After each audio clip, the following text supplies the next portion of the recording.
एक बाप के लिए उसकी बेटी का लाल जोड़ा उसकी सबसे बड़ी खुशी होता है। पर क्या आप सोच सकते हैं कि वही लाल जोड़ा उस मासूम की जान का दुश्मन बन जाएगा।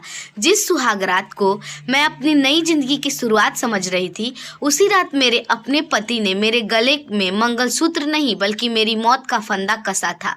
वो हवेली नहीं थी, वो एक कसाई खाना था, जहाँ हर साल एक नई दुल्हन की डोली तो आती थी, पर सुबह सिर्फ एक लाश बाहर निकलती थी। जब मैंने उस तहखाने की दीवार को खुरचा तो अंदर से प्लास्टर नहीं बल्कि उन बदनसीब लड़कियों की चूड़ियां और उनके बालों के गुच्छे निकले, जिनकी चीखें आज भी इस हवेली की ईंटों में दफन है। आज की ये कहानी किसी का दिल बहलाने के लिए नहीं है, ये एक ऐसी रूहानी चेतावनी है जिसे सुनकर आपकी रूह कांप जाएगी। देखिए कैसे एक बेबस दुल्हन ने अपनी ही अर्थी से उठकर उन दरिंदों का काल लिखा। शहर की चकाचौंध से दूर एक छोटे से गांव के कच्चे मकान में मीरा अपने बूढ़े पिता रामदीन के साथ रहती थी। मीरा जितनी सुंदर थी, उसका मन उतना ही कोमल था। माँ के गुजर जाने के बाद रामदीन ने मजदूरी करके अपनी बेटी को पाल पोसकर बड़ा किया था। एक दिन गांव के एक आलीशान में गाड़ी रुकी। शहर के बड़े व्यवसायी ठाकुर प्रताप सिंह अपनी इकलौती संतान सागर के लिए रिश्ता लेकर आए थे। रामदीन की आंखें फटी की फटी रह गई। वह हाथ जोड़कर खड़ा हो गया। सरकार, हम गरीब लोग और आप इतने बड़े जमींदार, यह मेल कैसे संभव है? ठाकुर ने मुस्कुराते हुए कहा, रामदीन, हमें दहेज नहीं, सिर्फ एक सुशील बहू चाहिए। हमने मीरा को मंदिर में देखा था, हमें वही पसंद है। मीरा ने जब यह सुना तो उसे लगा कि जैसे उसकी किस्मत खुल गई है। सागर की तस्वीर देखते ही मीरा उसे दिल दे बैठी। सागर शहर का सबसे हैंडसम और पढ़ा लिखा लड़का लग रहा था। कुछ ही दिनों में शादी तय हो गई। पिता ने अपनी उम्र भर की कमाई मीरा के जोड़े और थोड़े बहुत जेवर में लगा दी। शादी धूमधाम से हुई। मीरा लाल जोड़े में किसी परी से कम नहीं लग रही थी। विदाई के समय रामदीन फुट फुट कर रोया। मीरा ने उसके पैर छुए और कहा, बाबा, अब आपके दुख के दिन खत्म हुए। मैं शहर जाकर आपको भी अपने पास बुला लूंगी। गाड़ी रवाना हुई। रात का अंधेरा घना था। मीरा शर्म के मारे घूंघट की ओट में सागर को देख रही थी, लेकिन सागर की नजरें सिर्फ अपने फोन पर टिकी थी। एक बार भी वह मीरा से नहीं बोला। मीरा को लगा शायद वह भी संकोच कर रहा है। जैसे ही गाड़ी ठाकुर की बड़ी हवेली पहुंची, मीरा का भव्य स्वागत हुआ। सास ने आरती उतारी और उसे कुलवंती कहकर पुकारा, लेकिन मीरा ने महसूस किया कि घर के नौकर उसे एक अजीब नजर से देख रहे थे। वैसी नजर जैसे कोई किसी बलि चढ़ाने वाले जानवर को देखता है। मीरा को फूलों से सजे कमरे में ले जाया गया। उसका दिल जोर जोर से धड़क रहा था। कुछ देर बाद सागर कमरे में आया। उसने दरवाजा अंदर से बंद किया और मीरा के करीब आकर बैठ गया। मीरा ने डरते डरते अपना घूंघट उठाया। सागर की आंखों से प्यार नहीं बल्कि एक अजीब सी ठंडक थी। उसने मीरा के सिर पर हाथ रखा और धीरे से बोला, मीरा, तुम बहुत खूबसूरत हो। काश तुम थोड़े दिन और जी पाती। मीरा का खून जम गया। सागर जी, आप ये क्या कह रहे हैं? इससे पहले कि वह कुछ समझ पाती, सागर ने एक इंजेक्शन लगा दिया और मीरा के हाथ में चुभो दिया। मीरा ने चिल्लाने की कोशिश की, लेकिन आवाज गले में ही दब गया। उसकी आंखें बंद होने लगी और उसे बस इतना सुनाई दिया, पिताजी, इंतजाम हो गया है। कल सुबह इसकी लाश गांव भेजनी है। जब मीरा की आंखें खुली तो उसके चारों ओर गहरा सन्नाटा था। उसे लगा जैसे वह किसी ठंडे फर्श पर लेटी है। सिर में असहनीय दर्द था और पूरा शरीर भारी हो रहा था। उसने उठने की कोशिश की, लेकिन उसके हाथ पैर जंजीरों से बंधे थे। सामने की दीवार पर एक छोटा सा रोशनदान था, जिससे चांद की हल्की रोशनी छान कर आ रही थी। मीरा ने गौर से देखा, वह कमरा नहीं बल्कि हवेली का कोई पुराना तहखाना था। वहां पुरानी तस्वीरों का ढेर लगा था और हर तस्वीर पर हार चढ़ा हुआ था। तभी सीढ़ियों से जूते की आहट सुनाई दी। मीरा ने सांसें रोक ली।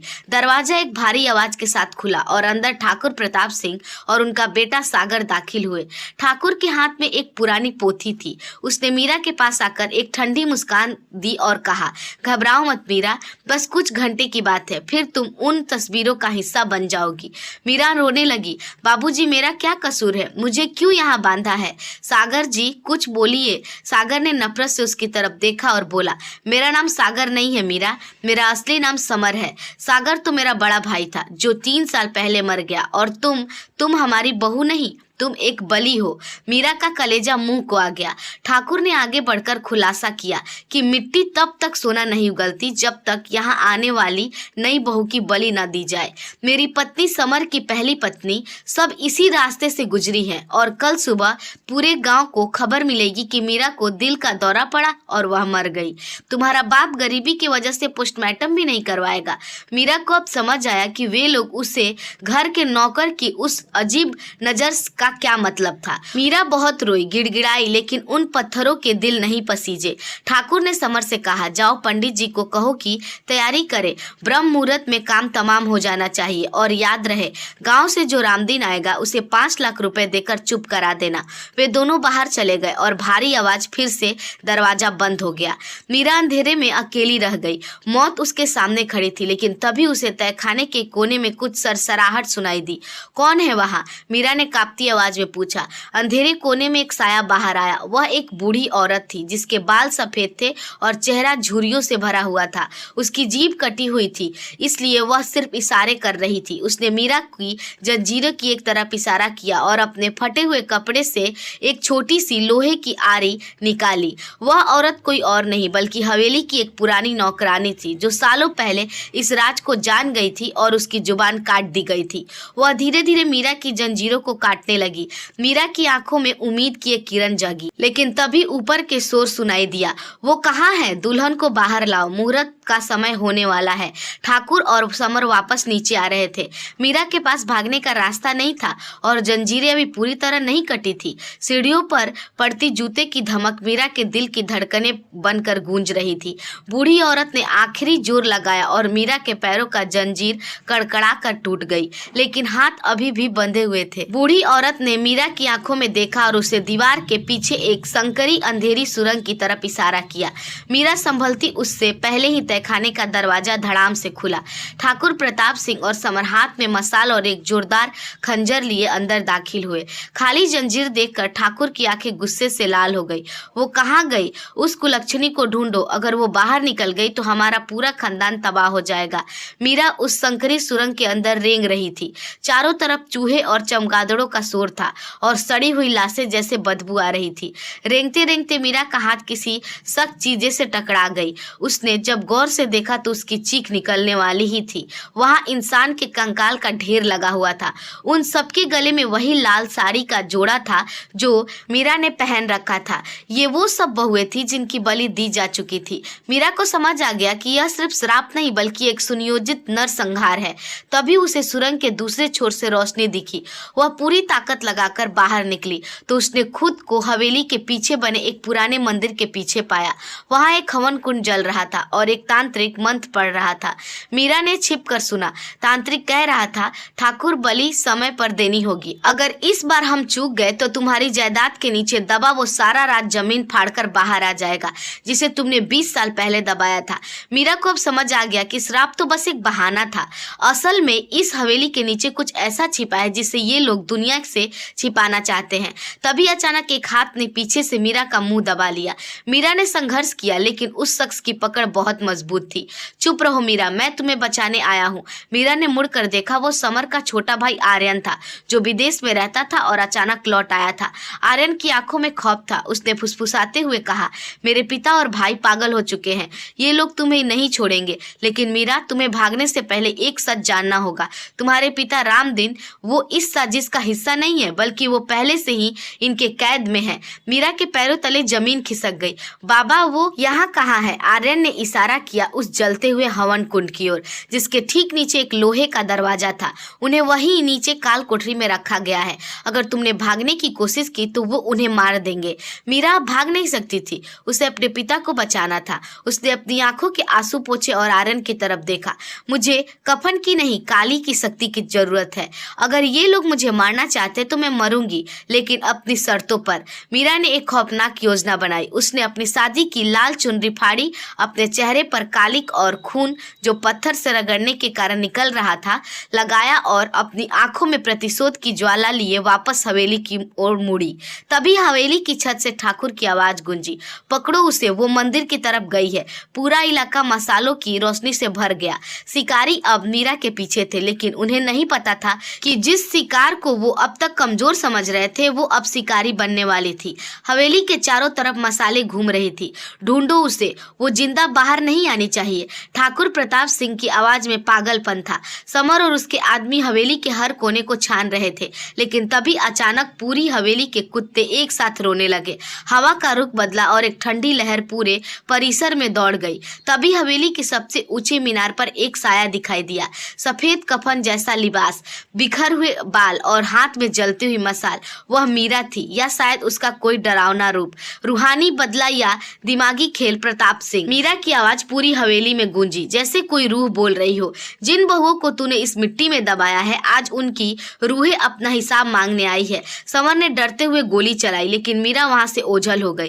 तभी हवेली के अंदर से चीखें सुनाई देने लगी। कमरे के अंदर रखे पुराने संदूक अपने आप खुलने लगे और उनमें से वही लाल चूड़िया और सुहाग का सामान बाहर गिरने लगा, जो उन मरी हुई बहुओं का था। ठाकुर और समर के पैरों तले जमीन खिसकने लगे। खौफ के मारे उनके हाथ कांपने लगे। मीरा ने आयरन की मदद से हवेली के पुराने साउंड सिस्टम और कुछ रसायनों का इस्तेमाल करके खौफनाक माहौल बना दिया था। जब ठाकुर और समर डर के मारे मंदिर के पास उन हवन कुंड के पास पहुंचे तो मीरा अचानक उनके सामने आकर खड़ी हो गई। तुमने कहा था ना कि यहाँ की मिट्टी सोना उगलती है, मीरा ने गरजते हुए कहा। नहीं प्रताप सिंह, इस हवेली के नीचे सोना नहीं बल्कि उन 20 मजदूरों के कंकाल है जिन्हें तुमने 20 साल पहले इस हवेली का गुप्त तहखाना बनाने के बाद जिंदा दफना दिया था, ताकि राज बाहर न जाए। ठाकुर हड़बड़ा गया। तुझे ये सब कैसे पता? क्योंकि उन मजदूरों में से एक मेरा दादा था। मीरा की आंखों से अंगारे बरस रहे थे। मेरे बाबा ने सारी उम्र इसी सच को ढूंढने में गुजार दी और आज मैं यहाँ सिर्फ अपनी जान बचाने नहीं, अपने खानदान का बदला लेने आई हूँ। जैसे ही समर ने मीरा का हमला करना चाहा, आरन पीछे से पुलिस और गांव वालों को लेकर पहुंच गया। गांव वाले जो अब तक ठाकुर के डर से चुप थे, मीरा की जाबाजी देखकर जाग उठे थे। तभी उस तहखाने का गुप्त दरवाजा खुला और अंदर से मीरा के पिता रामदीन अधमरी हालत में बाहर निकले। उन्हें देखते ही मीरा का ममता प्रतिशोध में बदल गई। उसने हाथ में पकड़ी जलती हुई मसाल उस हवन कुंड में डाल दी, और जहां भारी मात्रा में बारूद और किरोसिन रखा था, जो ठाकुर ने मीरा की बलि के बाद सबूत मिटाने के लिए रखे थे। एक जोरदार धमाका हुआ। हवेली का वो हिस्सा ताश के पत्तों की तरह ढह गया। समर और ठाकुर भागने की कोशिश करने लगे, लेकिन गांव वाले ने उन्हें घेर लिया। पुलिस ने दोनों को हथकड़ियां पहना दी। अगली सुबह जब सूरज निकला तो उस हवेली का गुरूर खाक हो चुका था। ठाकुर और उसका बेटा अब जेल की सलाखों के पीछे थे, जहां उन्हें उम्र कैद की सजा का इंतजार था। मीरा ने अपने पिता का सहारा दिया। आर्यन ने मीरा के सामने हाथ जोड़े। मुझे माफ कर देना भाभी, मैं अपने परिवार के पाप नहीं धुल सका, लेकिन आज से यह जायदाद उन परिवार की होगी जिनके साथ मेरे पिता ने अन्याय किया।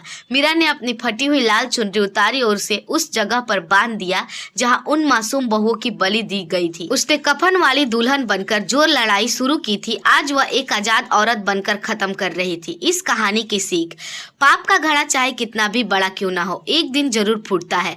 और जब एक औरत अपनी अस्मत और परिवार की रक्षा के लिए काली का रूप धारण कर ले तो काल भी उसके सामने झुक जाता है। दोस्तों, उम्मीद है आपको हमारी कहानी अच्छी लगी होगी। अगर हमारी कहानी आपको पसंद आई हो तो हमारे वीडियो को लाइक और चैनल को सब्सक्राइब जरूर कीजिएगा। धन्यवाद।